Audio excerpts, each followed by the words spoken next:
Hello students, welcome again. आज हम बात करने वाले हैं क्लास +2 के चैप्टर नंबर 7 इंटीग्रेशन के बारे में। अब सबसे पहले what is the meaning of this integration. जैसे हम लोग बहुत बार सुनते हैं नेशनल इंटीग्रेशन, ये वही वाली इंटीग्रेशन है। यहां पर भी इंटीग्रेशन का मतलब है चीजों को एक्यूमुलेट करना, इकट्ठा करना। जैसे एक एग्जांपल लेते हैं, जैसे हम डाटा डाउनलोड करते हैं कहीं से, तो we are accumulating that data. वो इकट्ठा किया जा रहा है। तो गाना डाउनलोड किया जा रहा है तो वो गाना इकट्ठा किया जा रहा होता है। That is called integration. उसी चीज को इंटीग्रेशन कहा जाता है। अब integration is a process. Integral is the value. Integral का मतलब है एंटी डेरिवेटिव, यानी डेरिवेटिव जो निकालते थे अभी तक आप, उसका just opposite is called integral. इसको हम प्रिमिटिव भी बोल देते हैं। This is also called primitive. और इसका जो सिंबल है वो इस तरीके का सिंबल है, और f ऑफ x dx। इस dx का मतलब है that we are integrating with respect to x। आपके सिलेबस के अंदर दो किस्म के इंटीग्रेशन है, one is definite and another is indefinite. Definite और इनडेफिनेट का मतलब है, डेफिनेट जहां पर हम एक फिक्सेशन करते हैं कि भाई यहां से लेकर के यहां तक की वैल्यू का ही आपने इंटीग्रेशन करना है। वो वैल्यू -∞ से +∞ तक भी हो सकती है, but that will be called definite integral. Indefinite when we don't say कि कहां से कहां तक आप इंटीग्रेशन निकालिए। तो स्टार्टिंग हम करेंगे अपने इनडेफिनेट इंटीग्रल से। अब फॉर्मूलाज की बात आ जाती है इसके अंदर।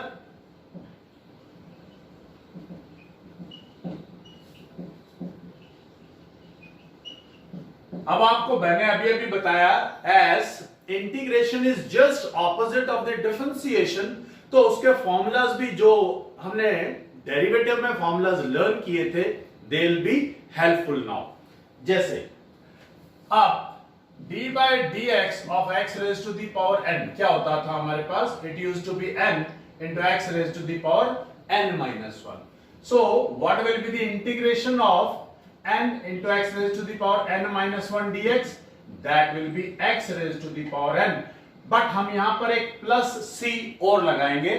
उसका रीजन क्या है, आपको याद होगा, अगर मान लीजिए यहां पर कोई कांस्टेंट वैल्यू होती तब भी आंसर यही आना था आपका, अगर कुछ वैल्यू नहीं थी तब भी यही आंसर। तो वी आर नॉट श्योर कि कोई कांस्टेंट का डिफरेंशिएशन हुआ या नहीं, so this is called constant of integration. तो एक कांस्टेंट वैल्यू लगा देते हैं, उसकी वैल्यू 0 भी हो सकती है, it doesn't matter for us कि क्या वैल्यू आएगी, तो हम c लिख करके उसको छोड़ देते हैं। So let's talk about the formulas. ये तो number 1, suppose x raised to the power n का इंटीग्रल करना है आपने। सो क्या तरीका है, वहां पर हम क्या करते थे, पावर उतारते थे, पावर में से एक कम, यहां पर हम एक इंक्रीज कर रहे हैं और divided by the same power plus c। मान लीजिए दो वैल्यूज यानी ax plus b raise to the power n का इंटीग्रल निकालना है। So it will be ax plus b raised to the power n plus 1 divided by n plus 1 into 1 by a। वहां पे हम मल्टीप्लाई करते थे derivative of inside function से, यहां पर हमने डिवाइड किया है by derivative of inside function. Next याद होगा आपको, e raised to the power x का डेरिवेटिव क्या होता था, सेम, तो इंटीग्रल भी सेम रहता है। नेक्स्ट, अगर यही a raised to the power x का हो तो that will be a raised to the power x divided by log of a plus c. So I hope ये formulas are not difficult, क्योंकि differentiation में हमने ये formulas लर्न कर लिए हैं। Now it will be easy. तो अब एक छोटी सी समस्या क्या आ जाती है, अब यहां पे मिक्सिंग होना शुरू हो जाता है। डिफरेंशिएशन का फॉर्मूला इंटीग्रेशन में मिक्स हो जाएगा, इंटीग्रेशन का फॉर्मूला डिफरेंशिएशन में। So now you need to be little conscious while doing कि आप इंटीग्रेशन कर रहे हैं, इसका डेरिवेटिव क्या था और इसका इंटीग्रल क्या होगा। सो बहुत ध्यान से इस चीज को करेंगे तो it is not difficult at all, बहुत इजी एक्सरसाइज है, बहुत आसान काम है। सो कुछ इससे रिलेटेड थ्योरम्स, मतलब कि अगर आप किन्हीं दो फंक्शंस को एडिशन या सब्ट्रैक्शन के साथ इंटीग्रेट कर रहे हैं तो you can separate them and you can find out their integration separately also. आप इनकी इंटीग्रेशन अलग अलग करके निकाल सकते हैं। अगर प्लस है तो प्लस, बीच में माइनस है तो माइनस आ जाता है। नेक्स्ट, अगर किसी कांस्टेंट को मल्टीप्लाई किया हुआ है फंक्शन के साथ और फिर आप इंटीग्रेशन निकाल रहे हैं तो आप इस कांस्टेंट को बाहर रख देंगे और उस फंक्शन की इंटीग्रेशन निकालने की आपको जरूरत रहेगी। मान लीजिए किसी कोई भी फंक्शन कांस्टेंट है, सपोज 5 dx, इसका इंटीग्रल आपने निकालना है तो 5 बाहर आ गया और dx, अब dx का इंटीग्रल क्या होगा, that will B x। dx का इंटीग्रल क्या है, x। As I told you, it is the anti-derivative. D means derivative और integration का sign है, they are cancelled with each other, only the x is left. So integration is not at all difficult. इसमें कहीं आपको कोई समस्या नहीं आने वाली है, बहुत आसान है। सिर्फ कुछ फॉर्मूलाज आप लर्न रखेंगे। जो फर्स्ट एक्सरसाइज है, exercise 7.1, that is only the basics. So let's start up with exercise 7.1. They are saying find antiderivative, or they can ask find primitive, or they can ask find integral. Three names as I told you: find antiderivative, find integral, find primitive. So first question है find the antiderivative of sin 2x. sin 2x का antiderivative find out कीजिए। So let's do it. sin 2x dx. Now sin किसका derivative होता था, sin derivative होता था, minus sign होता था डेरिवेटिव cos x का, तो sin x का डेरिवेटिव होगा माइनस cos x। तो इसका जो इंटीग्रल हुआ वो हुआ माइनस cos 2x। और याद हो आपको जब हम डिफरेंशिएशन करते थे into derivative of the angle, तो यहां पर divided by the derivative of the angle and plus c। So these are the question जो आपके पास 1 मार्क के अंदर पूछे जा सकते हैं। So now let's take one more example. Question number 4. It says find the integration of ax plus b whole square. Ax plus b whole square. So this will be ax plus b raised to the power 3 divided by 3 into इसका जो derivative वो division में आ जाएगा। What will be the derivative of this, that will B a and plus c, that is constant of integration. So question number 5 लेते हैं। It says that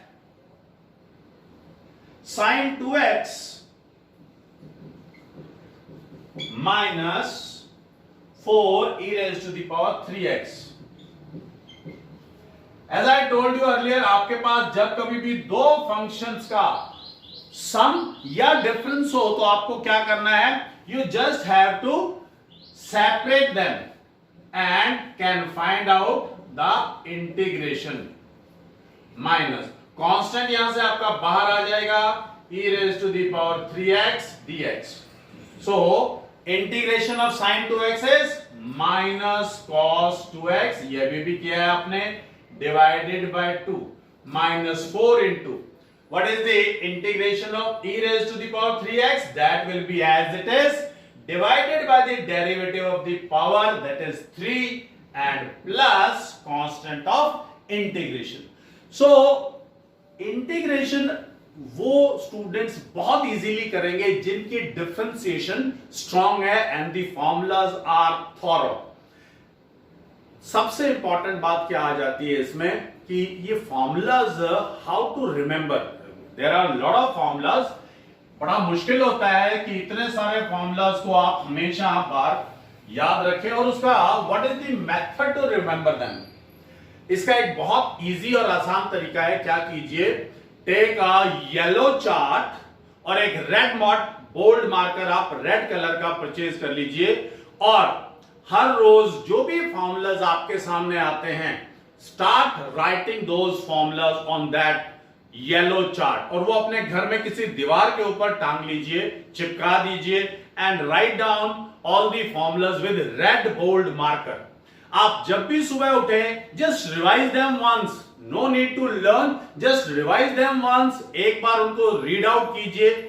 जब भी आप अपने रूम में एंटर करते हैं तब रीड आउट कीजिए, रूम से बाहर निकलते हैं तो रीड आउट कीजिए, सोने से पहले और जागने के बाद उनको अगर आप रीड आउट करते रहेंगे, so you will find with in 4-5 days all the formulas will be all yours. आपको कहीं पर भी और कोई जरूरत नहीं पड़ने वाली है। So now let's take one more example. Now I am taking the example number 10 which says that find the integration of under root x minus 1 by root x whole square. Under root x minus 1 by root x whole square dx. Now first of all we'll solve this a minus b whole square. So a square plus b square minus 2 into a into b dx. This is cancelled. It will become x plus 1 by x minus 2 dx. As I told you कि हम इनको separate कर सकते हैं, तो इनको separately लिखेंगे। It will be x dx plus 1 by x dx minus 2 dx. अब x का इंटीग्रल तो अभी हमने सीखा था, मतलब पावर 1 है, एक और ऐड करेंगे तो it will become power 2 divided by 2 plus 1 by x का मतलब है x की पावर -1, लेकिन अगर उसमें 1 ऐड करेंगे तो पावर 0 डिवाइडेड बाय 0। नो, याद कीजिए 1 बाय x किसका डेरिवेटिव होता था? It used to be the derivative of log x। तो log x का डेरिवेटिव है तो इसका इंटीग्रल 1 बाय x का क्या आएगा? log of x minus 2। Integral of dx will be x and plus constant of integration. So अगर आपके डेरिवेटिव स्ट्रॉन्ग हैं, integration will be definitely strong. So एक और एग्जांपल लेते हैं हम। Example number 18, question number 18 of exercise 7.1 which says that जो trigonometry का यूज हो गया है, it is secant x into secant x plus tan x. So now let's multiply first. That will become secant square x plus secant x tan x dx. There are two terms, so we'll separate these two terms. This is secant square x dx plus secant x tan x dx. Now secant square किसका derivative था? Tangent x का derivative था secant square x। तो secant square का integral क्या आ जाएगा? Tangent x plus secant x tangent x किसका derivative था? It was the derivative of secant x। तो इसका इंटीग्रल क्या हो गया? secant x। So your answer is tangent x plus secant x plus constant of integration, that is c. So I hope I have covered maximum of the questions of exercise 7.1. If you still find any kind of difficulty in exercise 7.1, please mention it in the comment box. I'll make the video on that particular question for you. Please like, share and subscribe so that I can make more videos for you. Thank you very much.